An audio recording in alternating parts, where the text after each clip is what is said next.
pour la paix, le développement de la patrie, le travail bien fait et la bonne communication, la TVT au cœur de votre vie.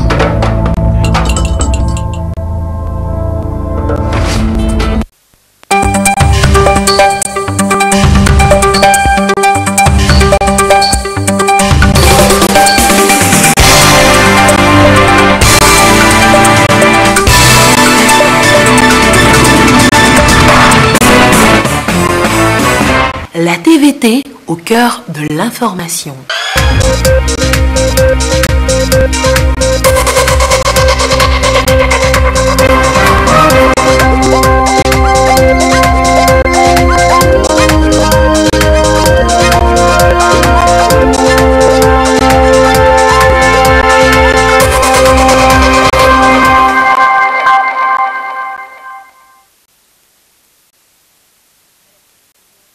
Il est l'heure du journal, donc voici les titres.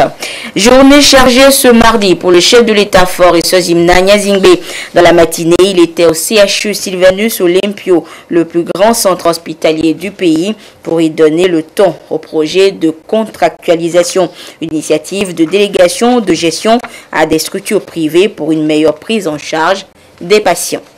Et dans l'après-midi, c'est la deuxième phase du projet d'assainissement du canton de Togblé-Copé qui est enclenché. Le président de la République, par ce lancement, va permettre la finalisation du vaste programme de lutte contre les inondations dans cette localité. Et puis la mer continue d'engloutir nos côtes chaque année, et ceci dû à l'exploitation illicite du sable marin. Et pour préserver la zone, le gouvernement prend des mesures drastiques. La mise en place d'une unité de surveillance de la côte à découvrir dans cette édition. Voilà pour les titres, une fois encore, bonsoir. Ambiance inhabituelle ce mardi après-midi dans le canton de Togblé-Copé. Le chef de l'État fort et Sozimna Nyazingbe y était pour le lancement de la phase 2 du projet des travaux d'assainissement et d'aménagement connexes dans le canton. Et vous allez le voir, le président de la République y a été accueilli comme il se doit.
Et le chef de l'État, Fort Nyazingbe, a donc procédé cet après-midi au lancement de la deuxième phase des travaux d'assainissement et d'aménagement connexes dans le canton donc de Togblé-Copé. Les travaux qui s'inscrivent dans le cadre du programme de lutte et de préservation contre les inondations dans le dit canton.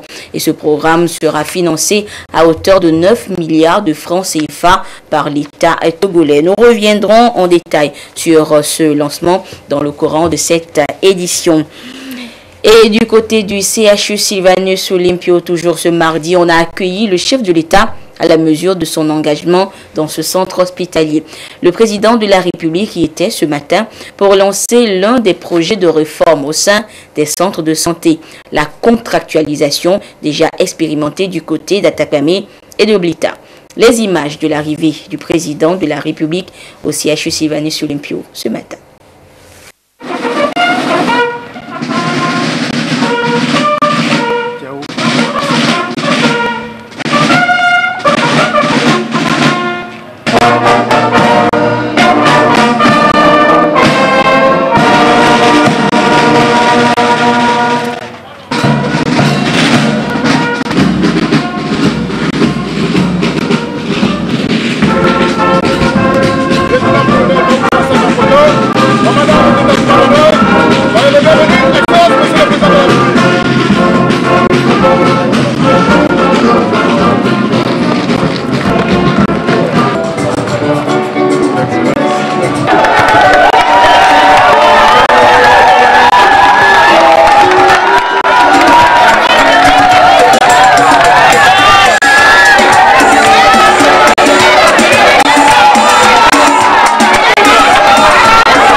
Et au moment où notre pays s'apprête à célébrer la fête de l'indépendance, le président de la République vient ainsi de lancer officiellement le projet de contractualisation au CHU Sylvanus Olympio. C'est une réforme dans le système sanitaire qui permet une meilleure gestion des ressources disponibles. C'est en clair une délégation de gestion pour que les patients bénéficient de soins de santé appropriés. Les précisions avec Marie-Reine Albeta et Edem ce support. Eu égard aux multiples problèmes auxquels font face les centres de santé publics au Togo, le gouvernement, après moult réflexions, a fait un choix pragmatique, aller vers la contractualisation des centres de santé publics au Togo. L'idée fait son chemin dans le souci d'offrir des soins de santé de qualité aux populations. Le président de la République, Faure Eswazim Nyasingbe, concrétise le projet de contractualisation du centre hospitalier universitaire Sylvanus Olympio, une approche pour réformer les formations sanitaires en transformant la manière de faire en matière de gestion au sein des structures sanitaires publiques. Cette innovation va toucher des services du CHU Sylvanus Olympio. Il ne s'agit pas d'une privatisation. Au fait, c'est une délégation de gestion à une société non étatique de certains services du CHU Sylvanus Olympio. Ces services sont la pharmacie, la morgue, le laboratoire et la radio, les services d'imagerie médicale. C'est l'aspect gestion qui est délégué à cette société. Et ils vont nous aider à avoir des outils de gestion pour avoir un mécanisme de gestion orthodoxe. Qui dit gestion dit gouvernance. Et quand la gouvernance est améliorée, on peut planifier pour savoir combien de ressources on a cette année, combien on va partir à la retraite. On aura une visibilité sur les recettes et on peut ensemble, de façon collégiale, définir les priorités en termes d'achat de matériel, d'équipement et de soins à délivrer aux patients. Ce centre hospitalier va connaître une nouvelle histoire, un souffle nouveau au sein de cet hôpital de référence. Le but est de guérir le CHU Sylvanus Olympio de plusieurs maux qui le gangrènent pour ainsi redonner espoir aux patients. Cette réforme, qui est une des priorités inscrites dans votre mandat social, devrait redonner plus d'humanité aux formations sanitaires publiques de notre pays en les amenant à plus de qualité dans leur offre de services et par conséquent à davantage de satisfaction de la population. Les centres hospitaliers universitaires Sylvanus Olympio traînent de nombreuses maladies naturellement liées au poids de l'âge, mais aussi à nos mauvaises habitudes et pratiques que la contractualisation nous aidera à abandonner. Je le souhaite vivement. La gestion, une épine dans les pieds du CHU Sylvanus Olympio et de presque toutes les structures sanitaires publiques. La solution est toute trouvée. L'approche contractuelle a déjà fait ses preuves au CHR d'Atakpamé et au CHP de Blita. L'approche contractuelle, dans sa forme togolaise, se présente comme une thérapie à une maladie de longue durée, à Atakpamé à Blita, où la contractualisation est mise en œuvre depuis le 15 juin dernier. L'engagement et la détermination des agents ont transformé le possible en probable et le probable en réalisé.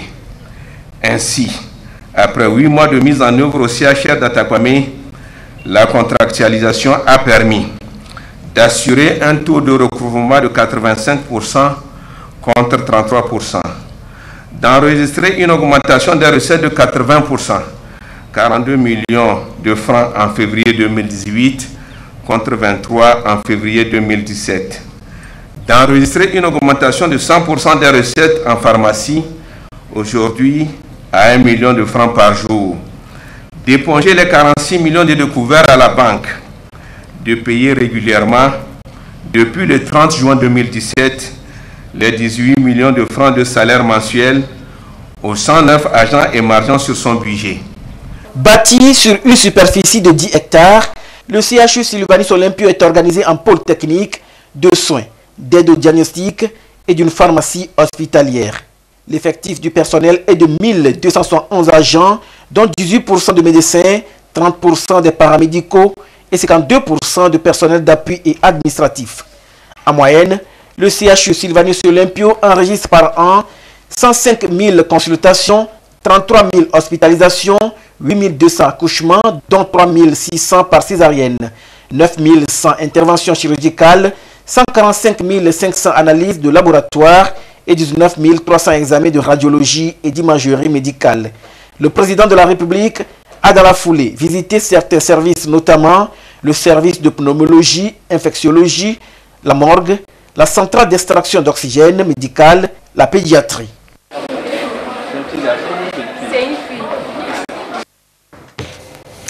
Et nous reviendrons dans le courant de cette édition justement sur le lancement par le chef de l'État du projet d'assainissement du canton de Toblikopé cet après-midi. Et direction maintenant l'hémicycle où réuni pour la 3e séance plénière ce mardi pour le compte de la première session ordinaire de l'année. Les députés à l'Assemblée nationale ont adopté à l'unanimité la loi relative à la lutte contre le blanchiment des capitaux et le financement du terrorisme dans les pays membres de l'UEMOA. Un outil qui va permettre à notre pays de renforcer son arsenal juridique en la matière et d'être conforme aux dispositions et normes internationales. Et c'est le président de l'Assemblée nationale, Damat Ramani, qui a dirigé les travaux. Le compte rendu de la séance avec Augustin Kossi. À l'unanimité, les élus du peuple ont dit oui à la loi relative à la lutte contre le blanchiment des capitaux et au financement du terrorisme dans les pays membres de l'UEMOA. Une mesure de prévention et de protection qui va permettre au Togo de renforcer ses dispositifs juridiques en matière de lutte contre les trafics illicites liés au blanchiment des capitaux et au financement du terrorisme. Le texte prend en compte les mécanismes de prévention et de contrôle des circuits financiers illicites, des transports frontaliers des devises étrangères par les voyageurs et intègre les dispositions pénales. Avec cette nouvelle loi uniforme, l'image du Togo sera améliorée sur le plan international, ce qui contribuera à renforcer la confiance des investisseurs dans notre économie. Notre pays pourra mieux lutter contre le blanchiment de capitaux et le financement du terrorisme qui menacent l'intégrité de notre économie et la sécurité nationale et internationale. Cette loi donne plus de moyens à nos institutions intervenant dans la lutte contre ces fléaux et leur permet ainsi de mieux protéger le pays contre l'infiltration de notre économie par des organisations criminelles dont la capacité de nuisance augmente chaque jour. Elles pourront mieux s'attaquer au circuit de financement des organisations terroristes qui déstabilisent aujourd'hui l'équilibre et la paix mondiale. Pour la représentation nationale, la question mérite une vigilance particulière et le Togo doit y veiller. En approuvant donc ce texte, elle ouvre la voie au gouvernement de rendre conforme le cadre juridique togolais aux normes internationales. Et ceci, dira Dama Dramani, président de l'Assemblée nationale, en raison de la détermination du Togo, a toujours apporté son concours en vue de l'intégration des États de l'espace communautaire UEMOA. La loi de portée communautaire que nous venons d'adopter est à saluer à plus d'un titre. Elle apporte la preuve, comme s'il en était encore besoin, que notre pays, le Togo, est toujours prêt, à tout moment, à remplir ses engagements en vue du renforcement de l'intégration des États de l'espace UEMOA, que celle-ci soit économique ou politique. La lutte contre le blanchiment des capitaux et le financement du terrorisme fait partie des moyens à mettre en œuvre pour empêcher le terrorisme de réunir les ressources financières qui lui permettent de mener ses actions de destruction et de déstabilisation de nos pays. L'autre volet du texte de la loi que nous venons d'ajouter à notre arsenal juridique est le blanchiment des capitaux. Un autre fléau qui est un sujet de grande préoccupation à l'échelle internationale, tant il inquiète aussi bien les pays industrialisés que les pays en développement. Il s'agit d'une pratique qui nuit à l'économie et à l'image des pays qui en subissent les affres. Elle limite la capacité de ces pays à attirer les investissements étrangers.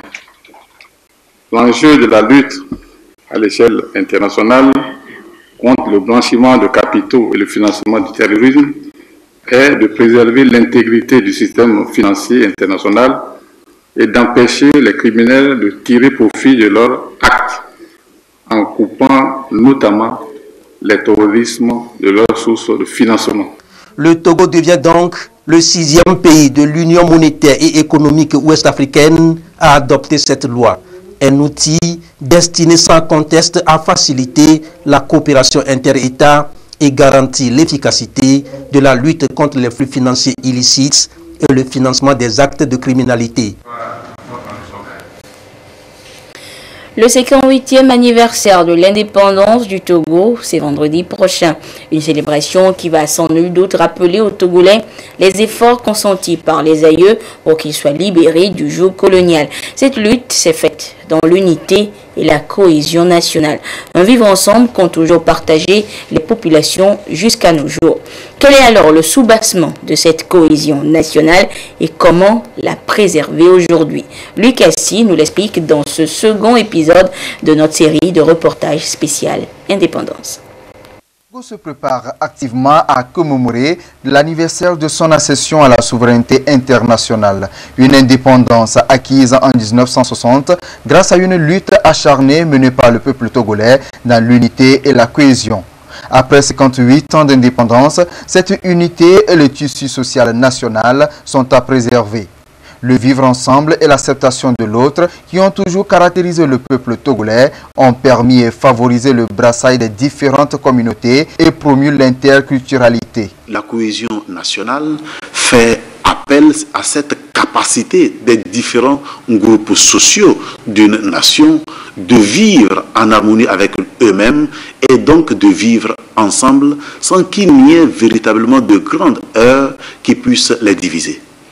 Dans un pays comme le nôtre, où il s'agit en vérité de la juxtaposition de plusieurs communautés qui sont des communautés et ethniques qui parfois se replient sur elles-mêmes, on va dire que la cohésion nationale doit pouvoir faire la promotion de l'interculturalité, de l'intercommunautarité, de sorte que l'on pense non pas en termes de la communauté à laquelle on appartient, mais de la communauté nationale, de sorte que le peuple togolais ne se regarde pas d'abord en termes d'appartenance à une communauté, à une ethnie, à une région ou à une préfecture, mais se considère dans un premier temps comme togolais et vivre dans une sorte de cohésion malgré ces différences ethniques, de sorte à pouvoir atteindre ce que les Américains ont appelé le melting pot. La forte solidarité et les liens sociaux que les populations entretiennent ne sont que le fruit de l'interculturalité et de l'éducation qu'elles ont reçue au niveau familial et social. Et pour préserver cette cohésion nationale, chaque acteur de la vie sociale du Togo a son rôle à jouer. En réalité, tout part de la maison et tout revient à la maison. C'est dans la famille nucléaire qu'il faut faire la promotion de ce vivre ensemble, qu'il faut faire la promotion de cette création de melting pot, de sorte que, à la maison, l'éducation puisse permettre à l'enfant de savoir que même s'il appartient à une famille, oui, sa famille est nucléaire, mais il appartient à une famille beaucoup plus large, qui est une famille nationale.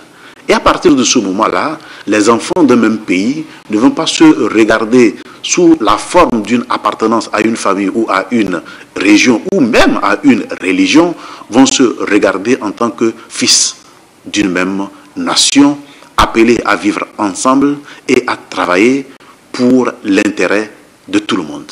Une cohésion nationale pérenne est donc garante d'une paix durable. En ce sens, l'intégration entre les différents peuples et ethnies du Togo devrait être un signal fort pour un attachement sans faille aux valeurs et principes républicains, soubassement d'une nation unie, forte et prospère.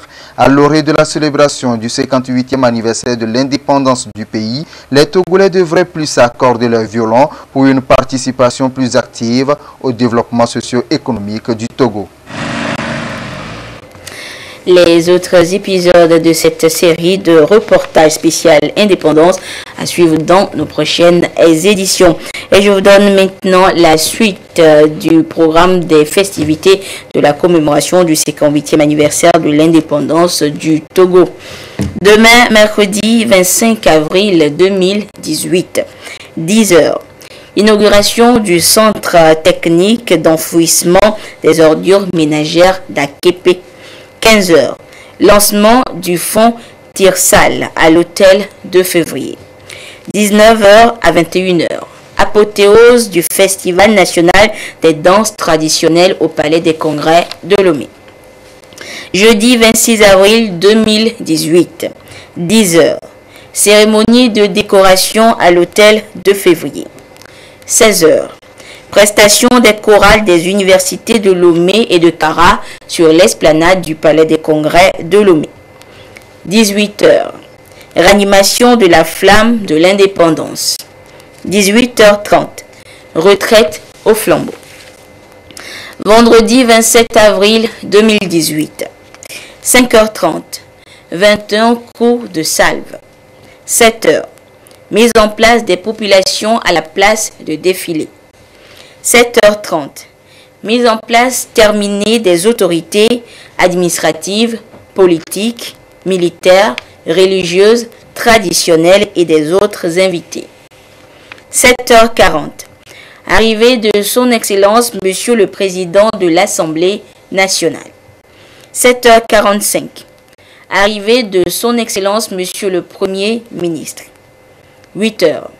Arrivée de son Excellence Monsieur le Président de la République. 8h30. Défilé militaire et civil. 11 heures. Fin du défilé et départ de son Excellence Monsieur le Président de la République. 12 heures. Cocktail. 14 heures. Réjouissance dans les quartiers. 20 heures. Méga concert à Lomé et dans les différents chefs-lieux des régions. Samedi 28 avril 2018. 15 heures. Coupe de l'indépendance. Et pour une consolidation de la paix et de la cohésion nationale à l'orée de cette fête d'indépendance, les militants et sympathisants du parti Union pour la République étaient en prière. Des offices religieux ont été organisés dans plusieurs préfectures de la région des Savanes pour également remercier le Tout-Puissant pour les 6 ans de vie du parti. Désiré Aloé pour le compte-rendu. À l'unisson, les fidèles chrétiens de Dapan, en ce jour du bon pasteur, 4e du mois de Pâques, se sont retrouvés à la cathédrale Saint-Charles-Ouanga pour une bonne cause, celle de communier avec Dieu créateur, le prier pour tous ces bienfaits accordés au Togo 58 ans après l'indépendance, un pays tourné vers son émergence qu'il a tant aimé dans la paix. Les textes bibliques, Actes des apôtres et la première lettre de Jean pour demander à tous d'être des artisans de paix, des bâtisseurs de bons pasteurs. Les lectures d'aujourd'hui nous ont proposé une méditation sur la personne de Jésus, qui est bon pasteur et unique sauveur du monde. 2 intentions se proposent naturellement à notre prière. La première nous demande de prier pour l'unité de l'Église. Et c'est aussi une occasion pour nous pour prier pour l'unité de notre pays, de notre nation. À ce moment où nous fêtons le 58e anniversaire de son accession à la souveraineté internationale.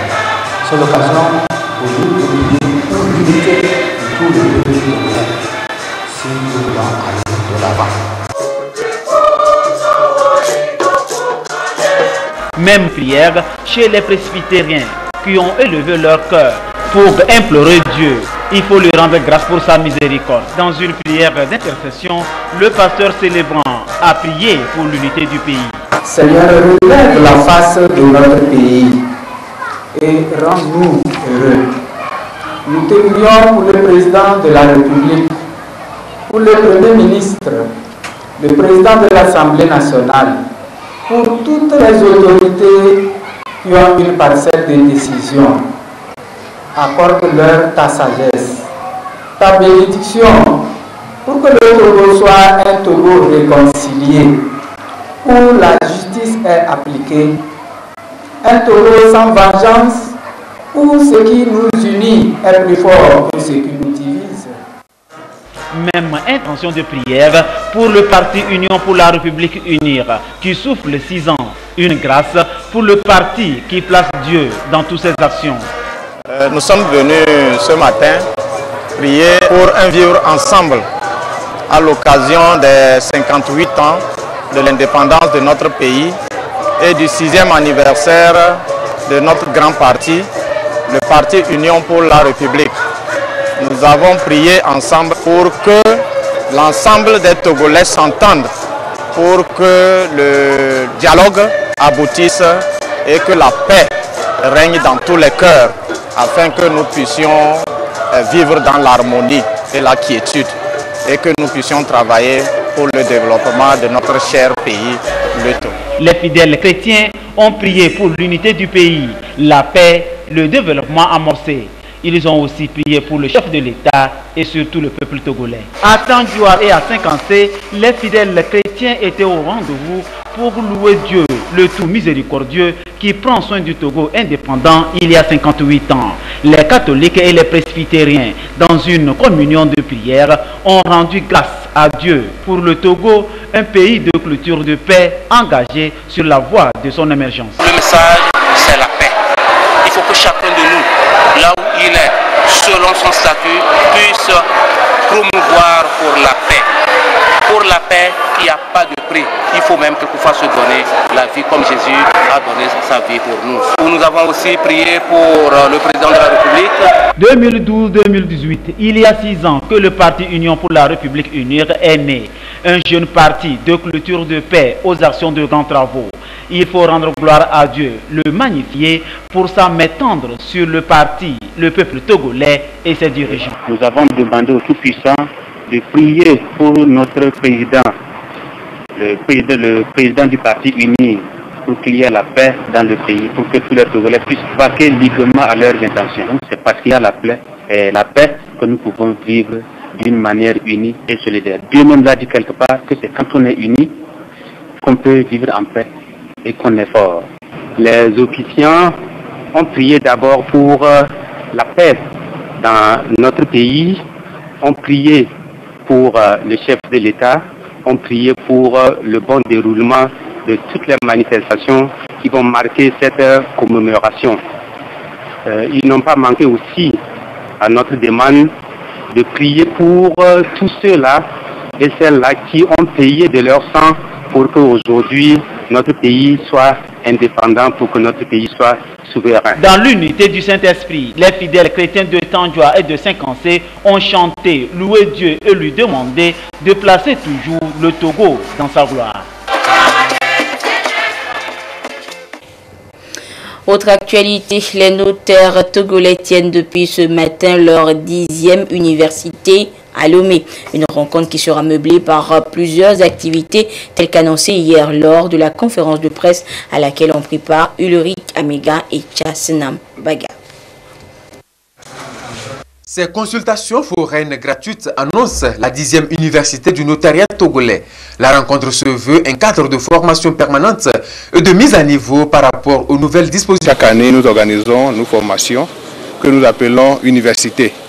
Ça permet aux notaires de se réimprégner des nouvelles dispositions des lois et de la pratique pour mieux servir l'usager de droit. Donc cette année, c'est comme un événement de taille parce qu'effectivement, c'est la 10e université que le Togo organise.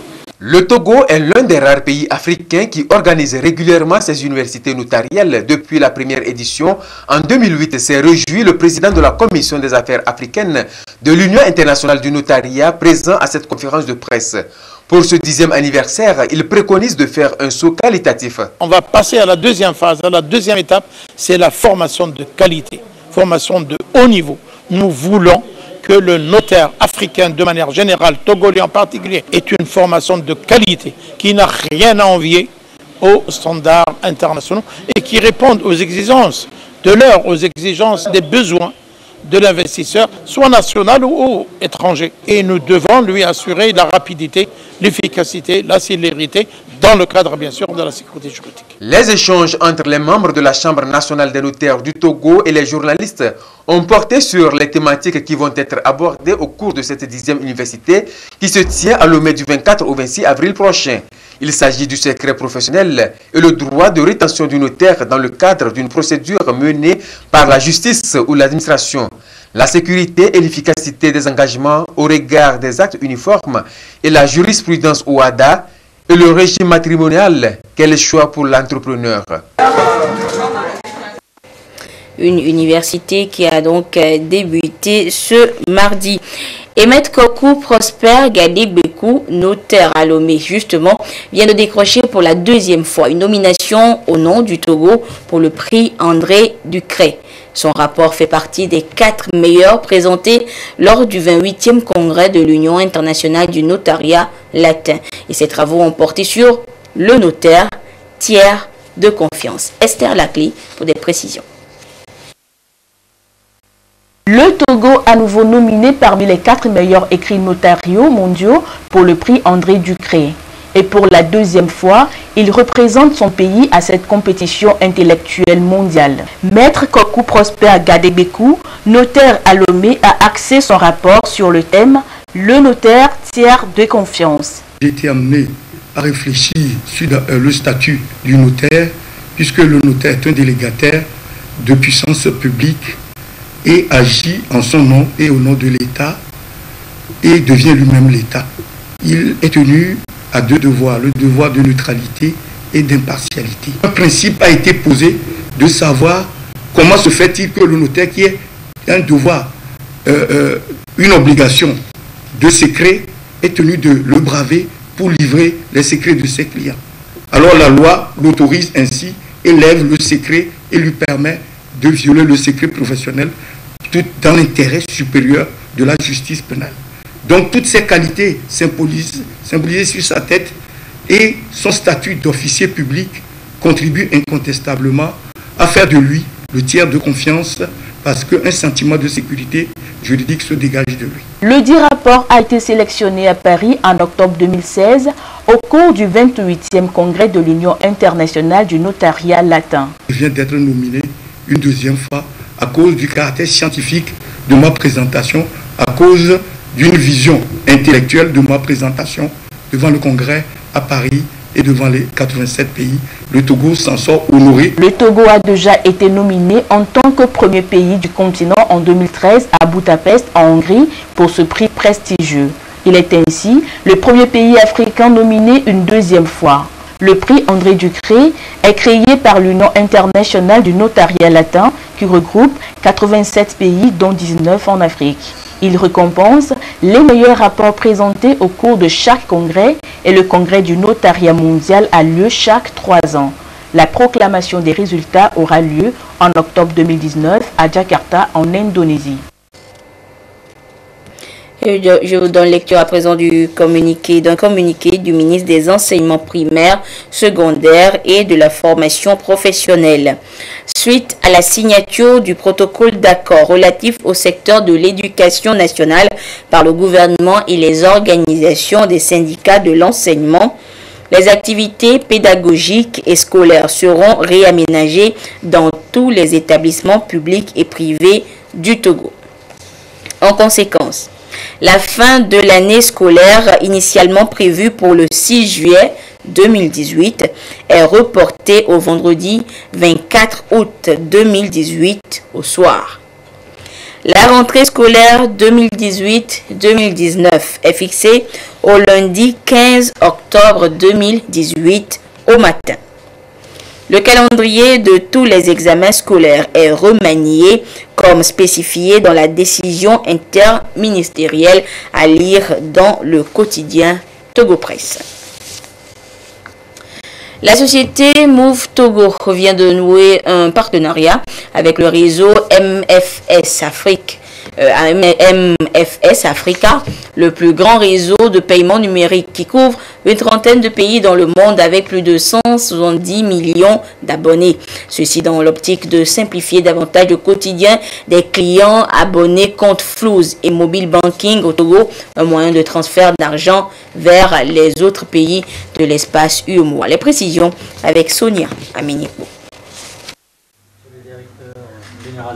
Les abonnés du groupe Atlantique Télécom, Togo Move, en particulier ceux du Flouz et du Mobile Banking, peuvent désormais envoyer et recevoir de l'argent dans les 7 autres pays de l'espace UEMOA.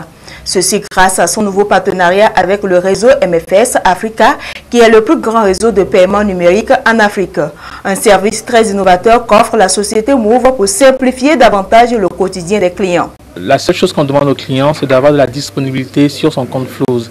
Il fait un dépôt sur son compte Flouz, il fait étoile 155, étoile 1 dièse.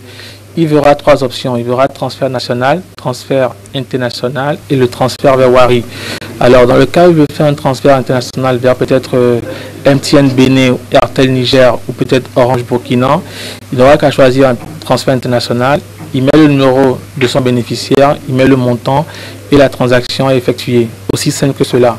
Alors, dans le cas de Wari, il n'aura qu'à choisir l'option 3 du menu étoile 155, étoile 1 dièse.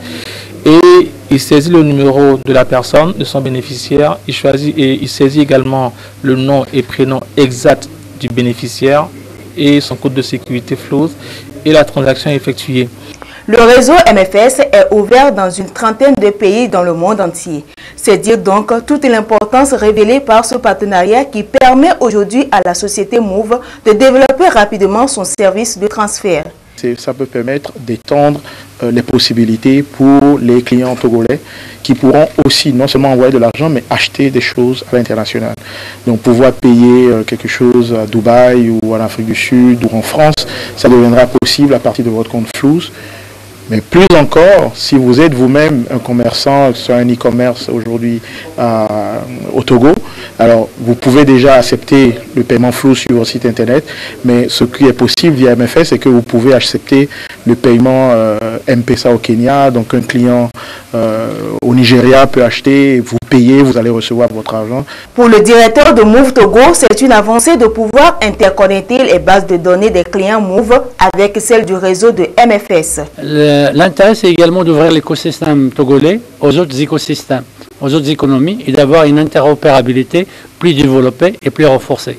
Vous savez, je suis très fier de ce que nous faisons sur le mobile money, sur Flouz au niveau de Togo, parce que nous sommes en train de se positionner en pole position par rapport aux autres opérateurs au niveau de la région, de la sous-région. Donc MFS va nous permettre de s'interconnecter avec les opérateurs et avec les associations de transfert d'argent rapidement. C'est très fluide, c'est très pratique et ça va nous donner vraiment une avancée que nous attendions tous au niveau du Togo. Aujourd'hui, le constat est clair. La digitalisation est une des conditions indispensables pour le développement de l'économie numérique. Et pour cela, le groupe Atlantique Télécom Togo Move met les bouchées doubles en termes d'innovation pour plus de satisfaction de ses clients. Et je vous annonçais cette seconde activité du chef de l'État ce mardi. Le président de la République a lancé donc officiellement la deuxième phase des travaux d'assainissement et d'aménagement connexes dans le canton de Togolé-Kopé cet après-midi. Travaux qui s'inscrivent dans le cadre du programme de lutte et de préservation contre les inondations dans la localité. Un projet qui sera financé par l'État togolais à hauteur de 9 milliards de francs CFA et qui prendra également en compte la réalisation de bassins de rétention d'eau et d'ouvrages sociaux. Vous voyez donc là les images du chef de l'État, le chef de l'État qui était donc à Togolé-Kopé cet après-midi pour le lancement officiel de la deuxième phase de ce projet. Nous y reviendrons en détail dans nos prochaines éditions. Voilà, ainsi se referme cette édition. Merci de votre fidélité à la télévision togolaise. Excellente suite de nos programmes. Au revoir.